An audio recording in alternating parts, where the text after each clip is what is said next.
mo, Chiki, yung salitang 12 pares?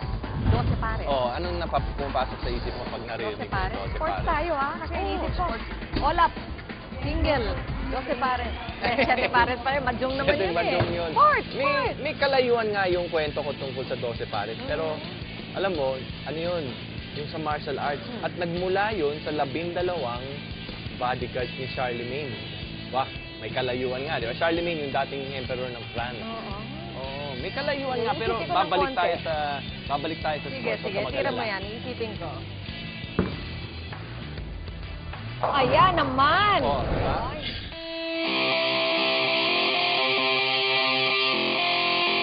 Kasi ginagawa ang sparring preparation para pag sa paglaro, para masanay ka na, parang pagdating sa laro, hindi ka na manibago. Sa sparring na yan, nakaranas ako ng mga violet, itim, mga putok-putok sa kamay, kilay sa daliri.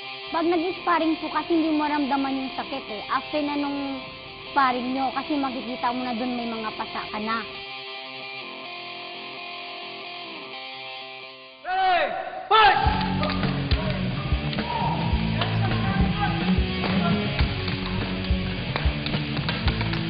Ito yung kanina na lumusot na palo niya. So kahit naka-protective gear ka, minsan talaga may lumulusot na hindi inaasahan na palo. Kitang-kita pa rin kahit sobra itim ko, pero grabe yung tama sa akin.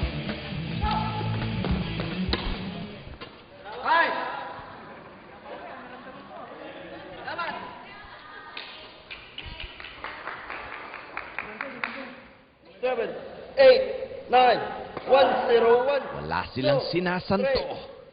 Lalaki o babae man, walang lusot sa higpit at tindi ng ensayo.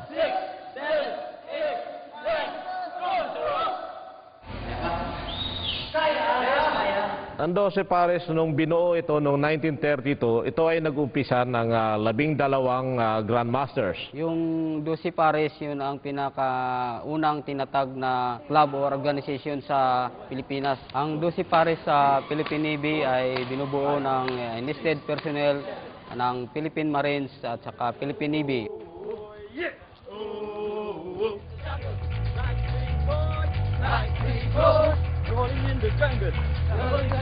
So yung jogging, ginagawa namin ng jogging, ang purpose kasi noon para magkaroon ng endurance. Importante sa lahat yan kasi pampalakas din ng tuhod, saka hita.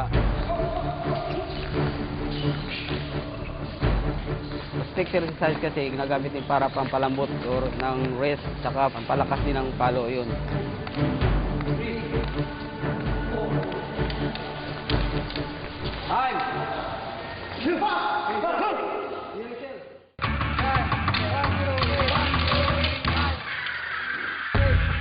Di ko rin pinalagpas ang pagkakataong subukin ang larong ito. Sa harness, mayroon tayong tinatawag na 12 basic strike. Sa katawan ng tao, may mga vital points na target ng pagpapalo. Strike 1, strike 2, dito sa kabilang temple, strike 3, and strike 4 dito sa balikat. Dito naman sa stomach, dito yung strike ng 5 sa 6. So dito naman sa tuhod, na pag dito mo siya tinamaan ay pwede siyang malumpok agad. Sa strike ng 9 at saka 10 dito sa dibdib. So ito naman yung 11, 12 dito sa ulo.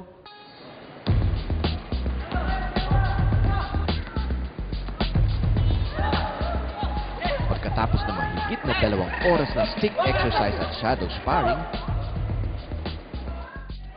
Yung basketball, ginagawa namin ito as part of cross training. Ito ay papalakas din ng endurance, yung reflexes, at saka yung footworks. Ang weights is also a part of our cross training practice. Ito ay to build and develop muscle para palakasin sa mga palo.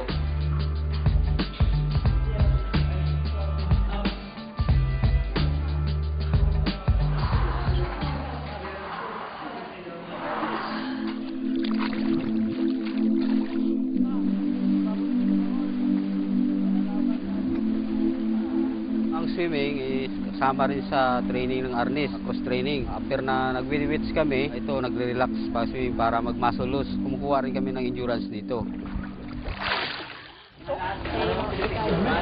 mag-aalas 12 na ng tanghali, tumigil pangsamantala ang grupo at kumain. Halos walang pahinga ang 12 pares. Sa tansya ko, wala pang isang oras simula nung kanilang huling ensayo. Simula na ng ikalawang bahagi ng training. Okay, ito yung bagging. Tinatawag natin bagging. Ito para pampalakas ng palo, sa gripping at saka pampabilis din.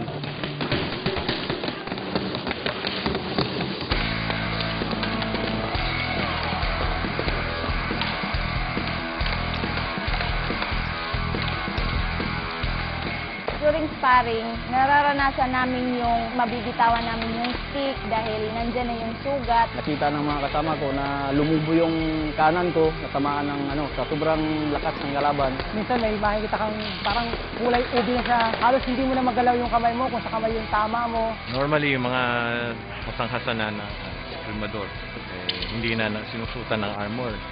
Pero siyempre, since baguhan ako, first time ko, kulang pa ata yung armor ko.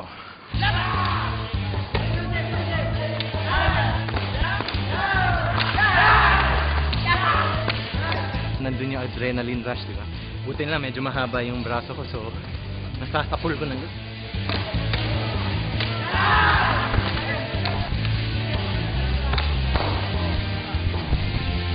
Galing. Sig talaga.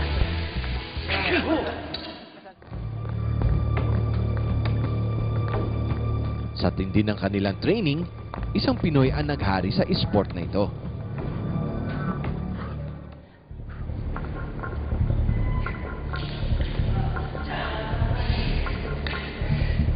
Marami na rin akong injury na dinaanan sa arnis eh. Masakit man pero gusto ko pa rin kasi nasa dugo ko na rin yung pag-arnis eh.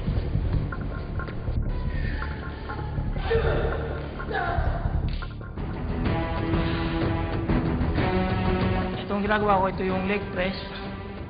Dahil kailangan to sa arnis. Kailangan na palakasin ang legs natin.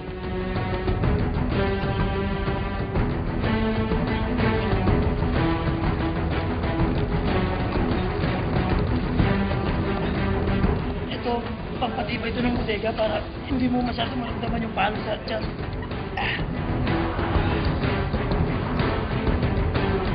Pinatuto ko siya kasi nag-gold ako noong 1996 sa World Championship, Fourth World Championship na ginanap sa USA, Carson City, California.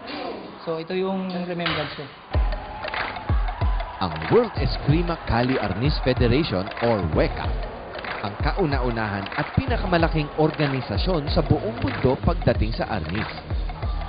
Huling nasilayan ng mundo ang kahusayan ni Puriscal sa WECA competition noong 1996 sa Carlson, USA. 3 ginto ang kanyang naiuwi para sa bansa. Yung paghahanda namin doon na hindi biro. Junior division pa ako noon kasi 16 years old pa lang ako. Dati hindi pa naman uso sa atin yung mga ibang mga energy drinks eh. Ngayon lang siya na uso. Tubig na lang, kapalit ng mga energy drink. Sa umaga, itlog tsaka saging lang. Sa tanghali, medyo mahal, spaghetti. Pero spaghetti lang. Walang sauce yun. May kompetisyon man o wala, tuloy ang kanyang training sa ilalim ng 12 pares. Bali yung training namin ngayon sa Philippine Navy, mas ibang-iba dun sa training namin nung civilian pa kami. Kasi dun sa civilian, kahit anong gawin mo na training, pwede mong gawin.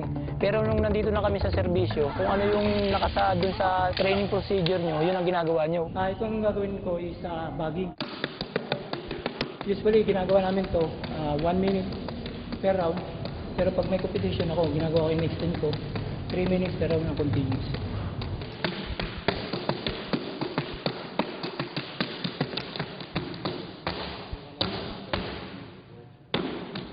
Sa sparring, may kakaibang estilo si Puriscal. So ginagawa namin na strategy sa sparring, minsan dinadagdagan namin ng tao. Minsan 1 against 1, pagkatapos papasok yung isa 1 against 2 para malesen yung space mo dun sa lalaruan, 1 against 3 para naman na makawala ka dun sa actual na laro o kaya actual na laban. Sa arnis, marami ka injury na mararanasan. Minsan dugo na yung umano dyan lumalabas. So okay lang yun. Kung gusto mo yung laro, talagang pangatawanan mo kahit masakit man o hindi.